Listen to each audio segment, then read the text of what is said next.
नमस्कार, मैं स्वाति। आप देख रहे हैं केपी न्यूज। बड़ी खबर। रीवा से अधिवक्ताओं ने नए न्यायालय भवन में बैठने की व्यवस्था को लेकर अपनी समस्याओं को बताया एवं जो नए जूनियर अधिवक्ता हैं उनको भी समस्या आई है। अपनी समस्याओं को लेकर अधिवक्ता संघ के द्वारा किए गए कार्य को लेकर अपनी बातें रखी हैं। ये पूरी खबर देख रहे केपी न्यूज रीवा। ये जो नया न्यायालय बना हुआ है उसमें जो चैम्बर की व्यवस्था है बैठने की, उसके बारे में क्या कहना चाहते हैं? इसमें से अधिवक्ताओं के लिए जो विधि के बैठने की व्यवस्था की गई बनी हुई है और अलग से 296 चैम्बर बने हैं।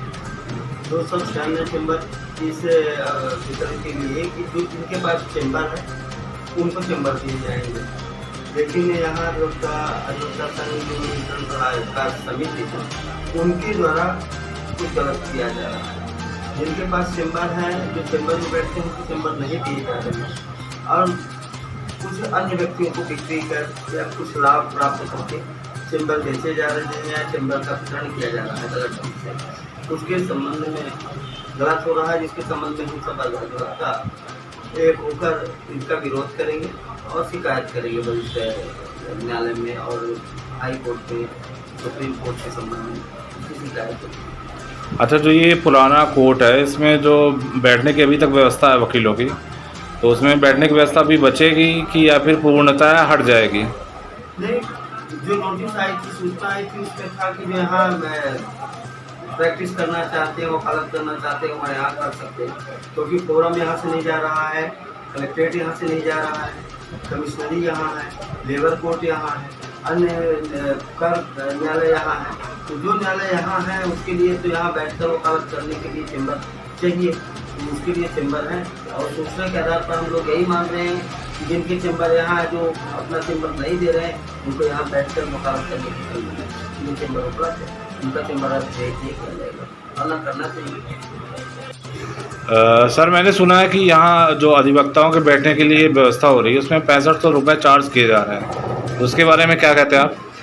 ये 6500 रुपये बैठने की व्यवस्था के संबंध में लिए जा रहे हैं। ये अधिवक्ता संघ के पदाधिकारियों द्वारा जबरदस्ती बड़ी जो जूनियर अधिवक्ता है उनके ऊपर एक थोपा हुआ और जबरदस्ती ये लिया जा रहा है, क्योंकि जो जूनियर अधिवक्ता वकालत करने आता है वो 6500 व्यवस्था करके कहाँ से चलेगा।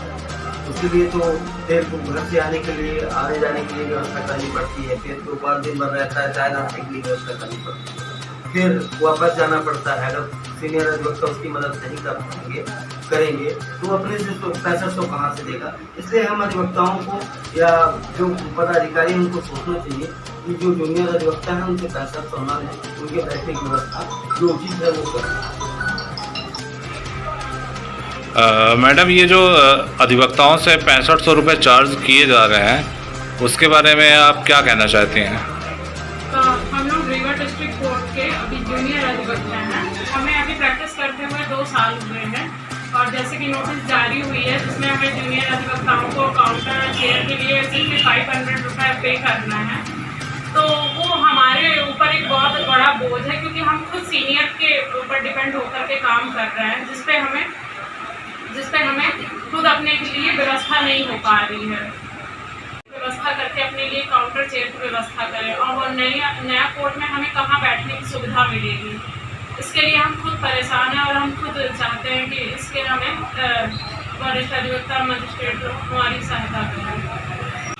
यही कहना चाहती हूँ कि जूनियर जो अभी रजिस्टर्ड हुए हैं, नए जूनियर के लिए 6500 काफ़ी ज़्यादा है। हम खुद सीनियर पर डिपेंड है, तो हम 6500 लाख कहाँ से देंगे? जब सीनियर हमें कुछ देते हैं तब तो हम अपना काम करते हैं, घर से ला के हम करेंगे नहीं। तो अधिवक्ता संघ से वापस ले या फिर हम जूनियर के लिए कुछ व्यवस्था कराएं, क्योंकि हम घर से ला के तो वकालत कर नहीं सकते। वकालत करनी है तो खुद के पैर में करना होगा खड़े होके। तो इतना ज़्यादा अभी ले रहे हैं जूनियर से, जूनियर नहीं कर पाएंगे और कोई भी जूनियर नहीं कर पाएगा, क्योंकि सारे जूनियर तो अभी आए हुए हैं, हम लोग जैसे ही हैं। तो जब हम लोग नहीं कर पा रहे तो दूसरों में क्यों बोलूँ कि कर लेंगे। तो इसको अधिवक्ता संघ से कम करना चाहिए और जूनियर के लिए ना तो बहुत कुछ करनी ही चाहिए, पर इसको 6500 को तो कम ही करना चाहिए।